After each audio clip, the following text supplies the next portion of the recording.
Hello મિત્રો, હું છું maths teacher Vipul Khokhar. Power of maths YouTube ચેનલમાં આપનું હાર્દિક સ્વાગત છે.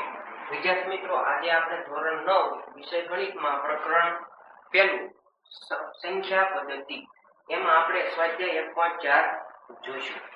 આ વિડીયોમાં આપણે આખા વિડીયોમાં સ્વાધ્યાય 1.4 નો અભ્યાસ કરવાનો છે.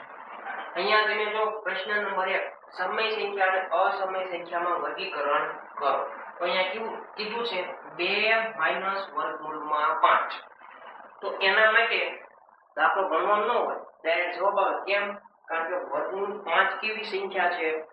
અસમય સંખ્યા. અસમય સંખ્યાનો તમે જો બાદબાકી કરો તો જવાબ હંમેશા અસમય સંખ્યા આવે. અસમય સંખ્યા.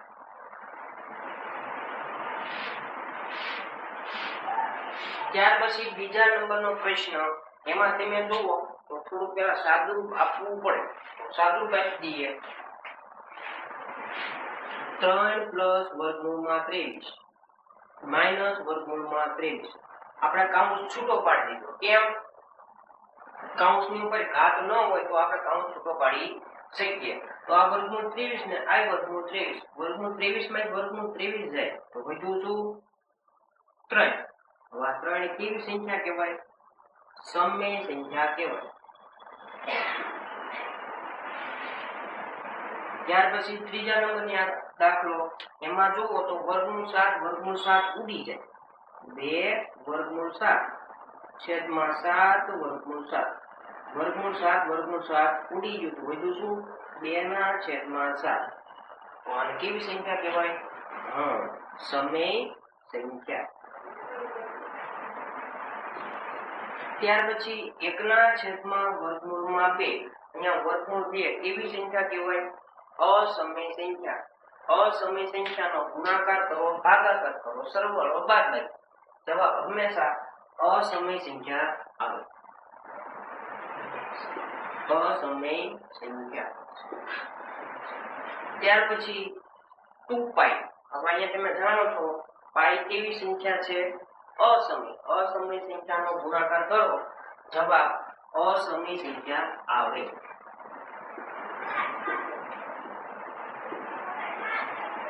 ત્યાર પછી આપણે પ્રશ્ન નંબર 2 સાદુરૂપ આપો. આવા દાખલા છે મિત્રો આપણે 8મા ધોરણમાં શીખ્યા હતા. અને 8મા ધોરણમાં x વાળા દાખલા હતા. અહીંયા x નથી, અહીંયા સંખ્યા છે. અગાઉનો વિડિયો મેં બનાવેલો છે ગુણાકાર, સરવાળા, બાદબાકી અને ભાગાકારના દાખલા કે જે તમને આવડતા નહીં હોય. એના માટે તમારે પહેલા વિડિયો જોઈને આ દાખલા ગણવા, જેથી કરીને દાખલા કેવા લાગે?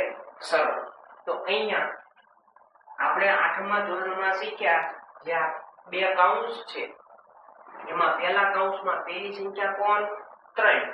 પહેલા કૌંસમાં બીજી સંખ્યા કોણ? વર્ગમૂળમાં 3. એનો આપણે ગુણાકાર કરવો છે. તો પહેલા કોણ? 3. એનો કોઈની સાથે ગુણાકાર? આખા કૌંસ સાથે. એટલે આનો કૌંસ સાથે ગુણાકાર. આપણે સ્ટેપ લખશું. 3 કૌંસમાં 2 + વર્ગમૂળમાં 2. પહેલા કૌંસમાં જે પહેલી સંખ્યા છે એનો બીજા આખા કૌંસ સાથે ગુણાકાર. એટલે જો હવે પહેલા કૌંસમાં કઈ સંખ્યા બાકી? આપણે 3 નો વારો લીધો. હવે કઈ બાકી? હા, કોણ? વર્ગમૂળમાં 3. નિશાની સહિત એનો કોઈની સાથે ગુણાકાર? આખા કૌંસ સાથે. એટલે વર્ગમૂળ 3 કૌંસમાં 2 + વર્ગમૂળમાં 2. હવે આપણે કૌંસનું સાદું વાંચીએ તો 3 નો ગુણાકાર 2 સાથે. 3 × 6 પ્લસ 3 નો ગુણાકાર વર્ગમૂળ 2 સાથે. મેં તમને કીધું હતું જો વર્ગમૂળ વાળું હોય અને વગડ્યું હોય તો બે કેવા થાય? ભેગા. 3 વર્ગમૂળમાં 2 પ્લસ વર્ગમૂળ 3 નો ગુણાકાર 2 સાથે. ફરીથી આ વર્ગમૂળ વાળું છે અને આ વગડ્યું છે, બંને ભેગા થયા 2 વર્ગમૂળમાં 3 પ્લસ વર્ગમૂળ 3 નો ગુણાકાર વર્ગમૂળ 2 સાથે. વર્ગમૂળ વાળાનો ગુણાકાર કરવા માટે બહારની સંખ્યાનો ગુણાકાર, અંદરની સંખ્યાનો ગુણાકાર. અહીંયા બહારની સંખ્યા કેટલી હોય? 1. અહીંયા કેટલી હોય? 1. 1 એકા 1 લખવાની જરૂર નથી. અંદરનો ગુણાકાર 3 દુને 6. આમાં તમે ધ્યાનથી જુઓ તો સરવાળો થશે. સરવાળો કે બાદબાકી કરવા માટે હંમેશા સરખાના સરવાળા થાય. તો વર્ગમૂળ 2 વાળાનો વર્ગમૂળ 2 સાથે જ સરવાળો થાય. યાદ રાખવાનું.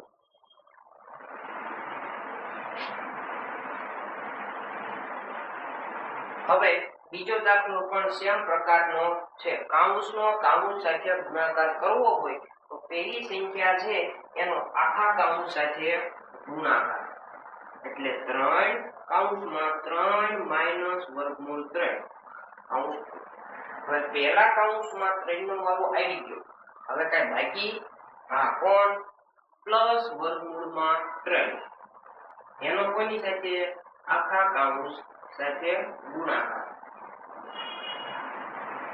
હવે કાઉન્સનો ગુણાકાર 3 તેરી 9 માઈનસ 3 નો ગુણાકાર વર્ગમૂળ 3 સાથે.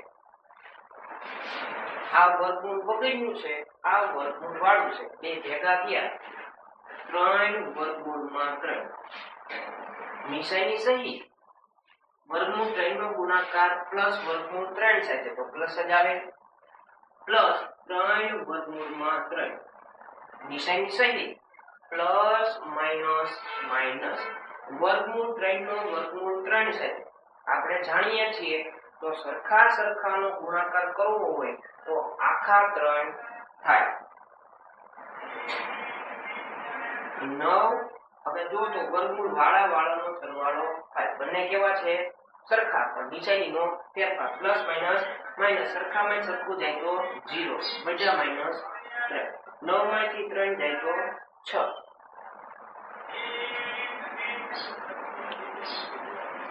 હવે આપણે જાણીએ છીએ કે ઘાત જો 2 હોય તો આપણે આને કેટલી રીતે લખી શકાય?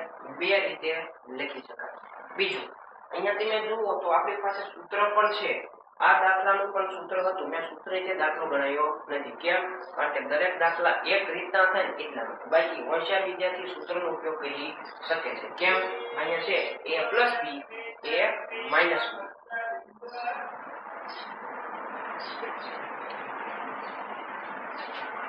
હવે ઘાત 2 છે તો મને બંને વખત આધાર લખી શકું, એટલે કે વર્ગમૂળ 5 પ્લસ વર્ગમૂળમાં 2. બીજા કાઉન્સમાં વર્ગમૂળ 5 પ્લસ વર્ગમૂળમાં 2. આવું કેમ લખ્યું? કારણ કે ઘાત કેટલી છે?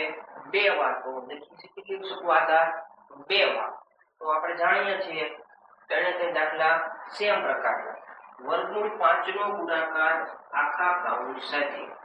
વર્ગમૂળ 5 કાઉન્સમાં વર્ગમૂળ 5 પ્લસ વર્ગમૂળ 2 કાઉન્સ પૂરું. પહેલા કાઉન્સમાં કઈ બાકી? આ કોણ? વર્ગમૂળ 2 એનો કોની સાથે? આખા કાઉન્સ સાથે. પ્લસ વર્ગમૂળમાં 2 વર્ગમૂળમાં 5 પ્લસ વર્ગમૂળમાં 2.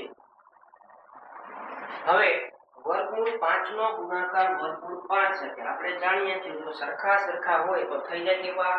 આખા, એટલે કે ખાલી 5. પ્લસ વર્ગમૂળ 5 નો વર્ગમૂળ 2 સાથે અંદરનો ગુણાકાર બહારનો વર્ગમૂળમાં 10. પ્લસ વર્ગમૂળ 2 નો 5 સાથે i વાળું અંદરનો બહારનો વર્ગમૂળમાં 10. પ્લસ વર્ગમૂળ 2 નો વર્ગમૂળ 2 સાથે આખા 2. 5 નો 2 સાથે સરવાળો થાય. 5 ને 2 7. પ્લસ વર્ગમૂળ 10 નો વર્ગમૂળ 2 સાથે સરવાળો થાય. સરવાળા માટે માત્ર બહારની સંખ્યાનો સરવાળો. તો અહીંયા બહારની સંખ્યા કેટલી? 1. અહીંયા કેટલી? 1. 1 ને 1 2 વર્ગમૂળમાં 10. આ એનો જવાબ.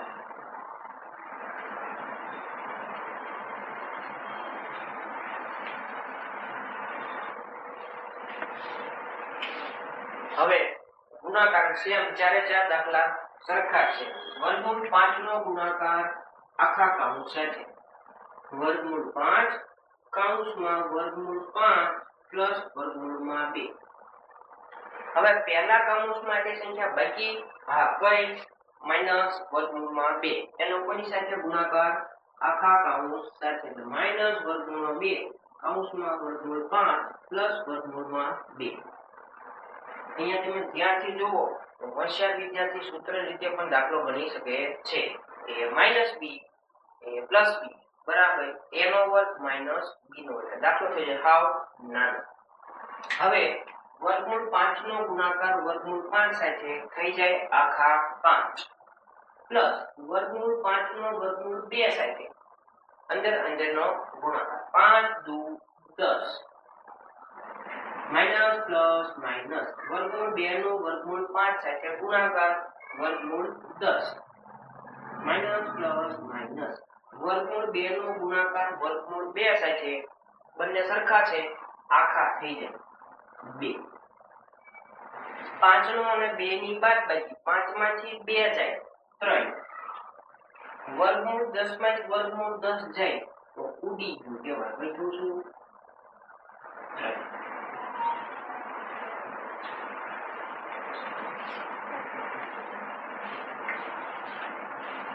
હવે પ્રશ્ન નંબર આપણે 5 ગણીએ પ્રશ્ન નંબર 3 અને 4 ઈ દાખલા એમાં જે ત્રીજા નંબરનો દાખલો છે ઈ પૂછાયો નથી પણ ચોથા નંબરની જે સંખ્યા રેખા છે આપણે એને અલગથી વિડિયો બનાવશું તો અહીંયા પ્રશ્ન નંબર 5 જોઈએ પ્રશ્ન નંબર 5 માં એવું કીધું છે છેદનું સમીકરણ કરો હવે છેદનું સમીકરણ એટલે શું તો કે છેદમાં જે સંખ્યા છે એ વર્ગમૂળ વાળી છે પણ છેદમાં વર્ગમૂળ વાળી સંખ્યા હોવી જોઈએ નહીં એને છેદનું સમીકરણ કહેવાય તો અહીંયા છેદમાં વર્ગમૂળ વાળી સંખ્યાને આપણે દૂર કરવી પડે એના માટે પહેલા રકમ લખવાની 1 ના છેદમાં વર્ગમૂળમાં 7 ગુણ્યા અહીંયા બે પ્રકારના એક્ઝામ્પલ આવે આ પહેલા પ્રકારનું એક્ઝામ્પલ પછી આના પછી બીજા પ્રકારનું એક્ઝામ્પલ આવશે ત્યાંથી રીત થશે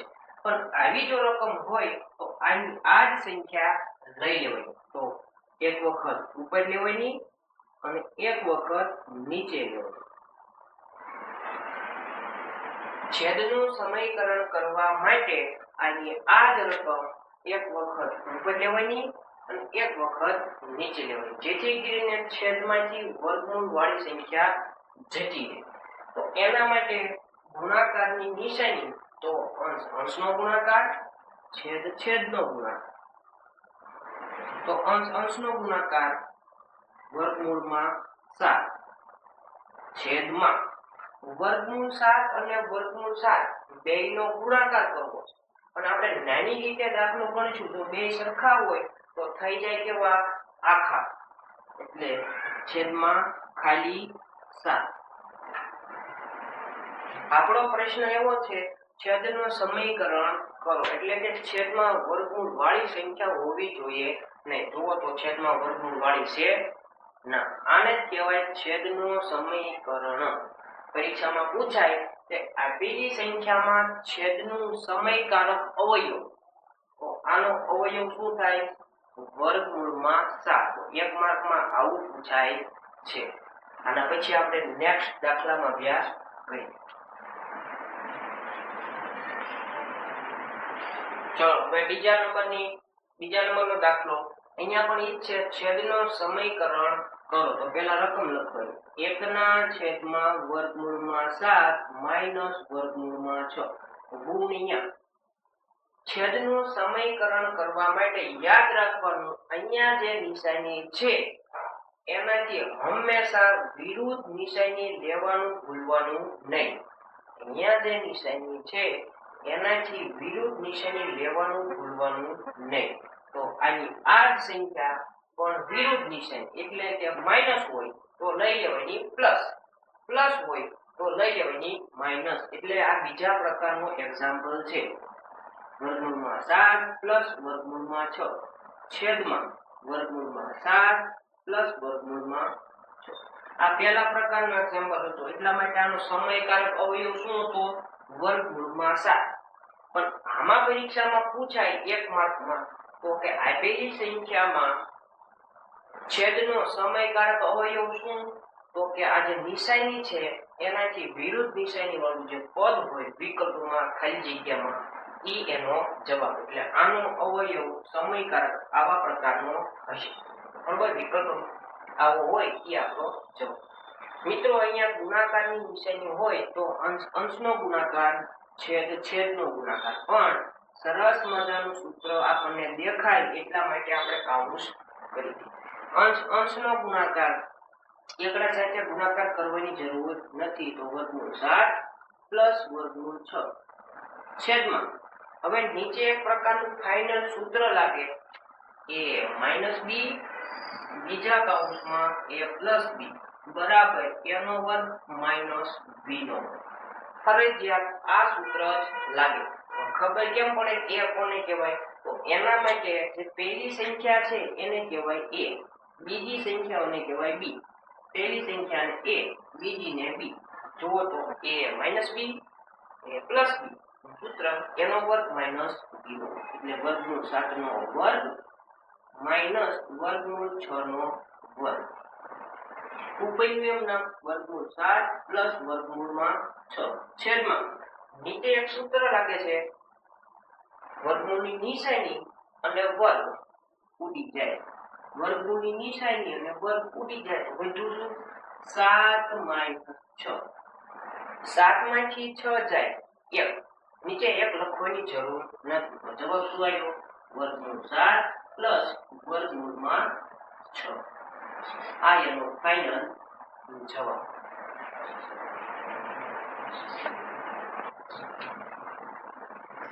હવે ત્રીજો દાખલો પણ છેદનું સમીકરણ કરો. તો પેલા રકમ લખવાની 1/વર્ગમૂળમાં 5 પ્લસ વર્ગમૂળમાં 2 ગુણ્યા જે નિશાની હોય એનાથી વિરુદ્ધ નિશાની લેવાય, એટલે વર્ગમૂળ 5 માઈનસ વર્ગમૂળમાં 2 છેદમાં વર્ગમૂળ 5 માઈનસ વર્ગમૂળમાં 2. હંમેશા છેદમાં એક સૂત્ર લાગશે.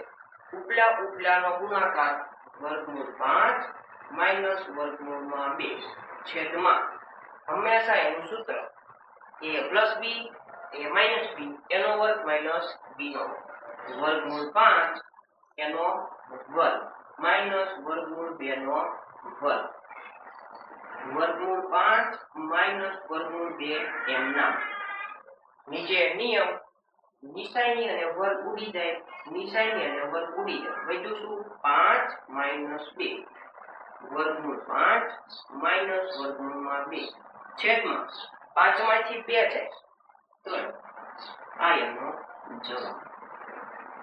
ત્યાર પછી સામે પણ છેદનું સમીકરણ કરો. તો પહેલા રકમ લખવાની 1/વર્ગમૂળમાં 7 માઈનસ 2 ગુણ્યા જે નિશાની હોય એનાથી વિરુદ્ધ નિશાની લેવાની, તો વર્ગમૂળ 7 પ્લસ 2 છેદમાં વર્ગમૂળ 7 પ્લસ 2. જો વચમાં ગુણાકારની નિશાની હોય તો અંશનો ગુણાકાર છેદનો ગુણાકાર. તો આનો એકડા સાથે ગુણાકાર કરવાની જરૂર નથી, કારણ કે કાઉન્સનો કાઉન્સ જ આવે. વર્ગમૂળ 7 પ્લસ 2 છેદમાં નીચે એનું સૂત્ર એનો વર્ગ માઈનસ b નો વર્ગ. તો વર્ગમૂળ 7 નો વર્ગ માઈનસ 2 નો વર્ગ.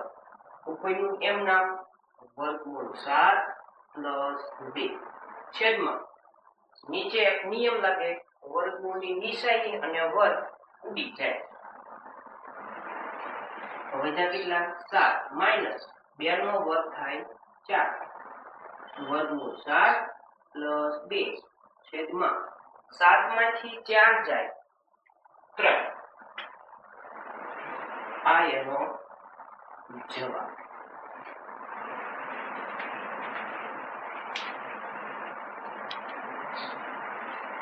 વિદ્યાર્થી મિત્રો, જો તમને આવો વિડીયો પસંદ હોય તો પાવર ઓફ મેથ્સ YouTube ચેનલને લાઈક કરો, શેર કરો અને સબસ્ક્રાઇબ કરો, અને તમારા મિત્રને પણ આ વિડીયો શેર કરજો.